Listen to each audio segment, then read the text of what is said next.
नमस्ते, मैं हूं बहार हैदर। आज हम मौजूद हैं रामनगर शादरा के अंदर, जहां हमारे साथ जुड़ चुके हैं अनूप सागर साहब, जो किसी तारुफ के मोहताज नहीं है, राष्ट्रीय महासचिव अनुसूचित जाति के। हम उन्हीं से क्योंकि जगह जगह हम जा रहे हैं और लोगों की राय लेना चाहते हैं कि जो वक्फ बिल आया है उसके बारे में पूछना चाहें। अनूप साहब, जो वक्फ आया है उसके बारे में आप क्या कहना चाहेंगे?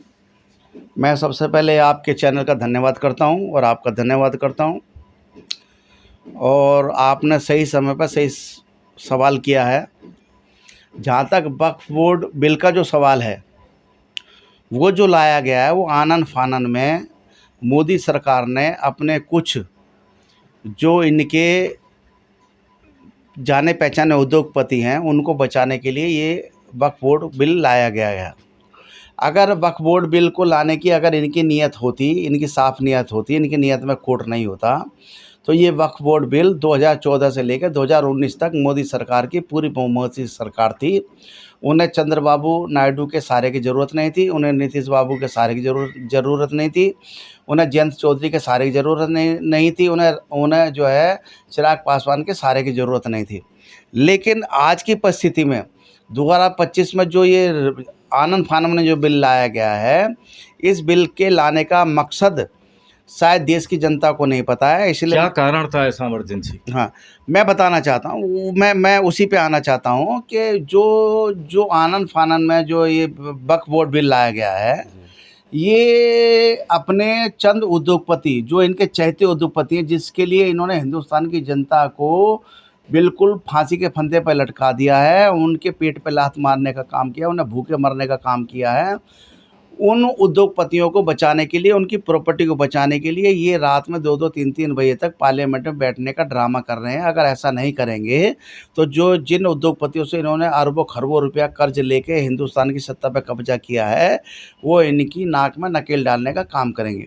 मैं आपको बता दूं, शायद आपको जानकारी नहीं है कि अनिल अंबानी की जो बिल्डिंग वहाँ खड़ी है बम्बई के अंदर, वो यतीम खाने की ज़मीन पे खड़ी है। और यतीम खाने की ज़मीन जो है वो वक्फ बोर्ड की ज़मीन है। वक्फ बोर्ड ने सुप्रीम कोर्ट में, माननीय उच्चतम न्यायालय में अपनी याचिका दायर कर रखी है और वो अंतिम सुनवाई के उस पर उनकी याचिका अंतिम सुनवाई के कगार पे खड़ी है। अगर अगर अगर अगर मान लो माननीय उच्चतम न्यायालय का आदेश आ जाता है कि ये जो है यतीम खाने की ज़मीन है, और ये सुप्रीम कोर्ट में अगर सिद्ध हो जाता है यतीम खाने की ज़मीन है, वक्फ बोर्ड की ज़मीन है, तो माननीय सुप्रीम कोर्ट जो है वो इस बिल्डिंग को गिराने का आदेश देगा। और ये जो बिल्डिंग है, अंबानी ने जो अवैध बिल्डिंग बनाई, यतीम खाने की जो अवैध ज़मीन है, उस पर जो बिल्डिंग बनाई है, ये 17,000 करोड़ की ज़मीन है। तो अगर सीधे अगर माननीय उच्चतम न्यायालय, माननीय सुप्रीम कोर्ट अगर आदेश देता है इस ज़मीन को गिराने की, इस बिल्डिंग को गिराने की, और इस ज़मीन को इन भूमाफियाओं से और अवैध बिल्डरों से मुक्त कराने की, तो अनिल अंबानी और मुकेश अंबानी को सड़क पे आना पड़ेगा।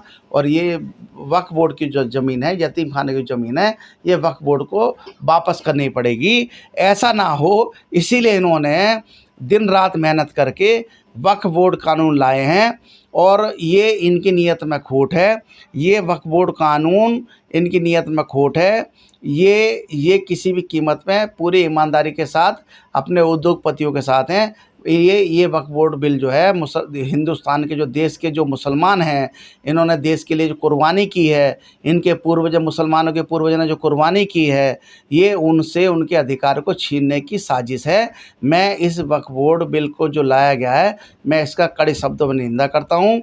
और मैं भारत सरकार से मांग करता हूं कि अगर आपके अंदर जरा सी भी नैतिकता है तो आप अपने इस वक्फ बोर्ड बिल को वापस लेने का काम करें और हिंदुस्तान के मुस्लिम भाइयों को अपने भरोसे में, अपने विश्वास में लेने का काम करें।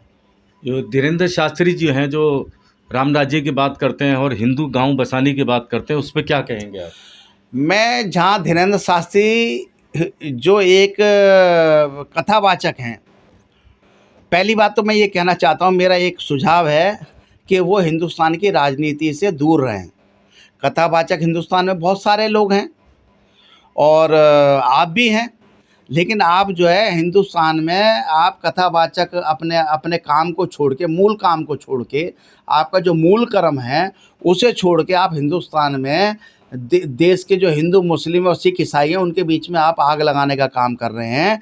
आप मुझे बताइए कि आप धीरेन्द्र शाह जी से मेरा एक सवाल है कि आज आप हिंदू गांव बसाने की बात कर रहे हैं, अगर कल को बात सिखों की आती है फिर आप सिख गांव बसाने की बात करेंगे, परसों बात आती है ईसाई गांव बसाने की तो आप ईसाई गांव बसाने की बात करेंगे, फिर आप जैन गांव बसाएंगे, फिर आप बौद्ध गांव बसाएंगे। मैं पूछना चाहता हूं कि जब आपने हिंदू गांव बसाने की बात की है तो आपका नज़रिया, आपकी सोच हिंदुस्तान के जो सिख हैं, जो ईसाई हैं, जो जैन हैं, जो बौद्ध हैं, उनके बारे में आपकी क्या सोच है? उनके बारे में भी आप अलग से गांव बसाएंगे क्या? उनके बारे में भी आप अलग से गांव बसाएंगे? इसलिए मैं कहना चाहता हूं कि मैं पूरे चेतावनी भरे शब्दों से कहना चाहता हूं धीरेन्द्र शास्त्री को कि अपनी औकात में रहें। और आप जैसे बहुत सारे संत आए और बहुत सारे संत चले गए, बहुत सारे संत हिंदुस्तान की जेलों में हैं। अगर आपको कानूनी कार्रवाई से बचना है और आपको अपने कथावाचक बन के रहना है तो अपनी मर्यादाओं में रहें। और हिंदुस्तान में जो हिंदू मुस्लिम सिख ईसाई, भारत माँ के 4 सिपाही, इनके बीच में मतभेद पैदा ना करें, अन्यथा इसका जो प्रभाव होगा, क्रिया की जो प्रतिक्रिया होगी, आप उस क्रिया की प्रतिक्रिया को झेल नहीं पाएंगे और आपको हिंदुस्तान छोड़ के भागना पड़ेगा। सपा मुखिया जो हैं अखिलेश यादव जी, उनका इसमें क्या रोल रहेगा और क्या उनका? जहाँ तक समाजवादी पार्टी के माननीय राष्ट्रीय अध्यक्ष श्री अखिलेश यादव जी का सवाल है, अखिलेश यादव जी का मानना है कि ये देश बाबा साहब डॉक्टर भीमराव अंबेडकर के बनाए हुए संविधान से चलेगा।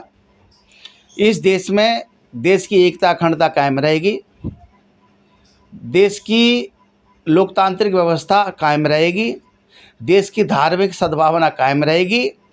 इस देश में कोई भी नफरत की राजनीति नहीं कर पाएगा, क्योंकि भारतीय संविधान में इंकित है। अगर कोई व्यक्ति इस हिंदुस्तान में धर्म की राजनीति करेगा, जाति की राजनीति करेगा, तो उसे आज नहीं तो कल सत्ता परिवर्तन के बाद उसे जेल जाना पड़ेगा।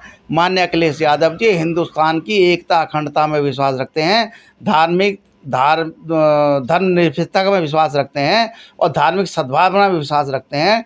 इसलिए उनका कहना है कि चाहे हमारी जान चली जाए लेकिन पीडीए जो है भारत के संविधान पे आँच नहीं आने देगा, बाबा साहब के बनाए हुए संविधान पे आँच नहीं आने देगा। हम अपनी जान दे के भी बाबा साहब डॉक्टर भीमराव अंबेडकर के बनाए हुए संविधान की रक्षा करेंगे, यही हमारा कहना है और यही समाजवादी पार्टी के राष्ट्रीय अध्यक्ष माननीय अखिलेश यादव जी का कहना है। देखिए, लोगों का मानना है और कहना है, देखने को मिल रहा है जो बाबा साहब का संविधान था उसी की कहीं ना कहीं जो है वो खिल्ली उड़ाई जा रही है, संविधान का मजाक उड़ाया जा रहा है और संविधान का उल्लंघन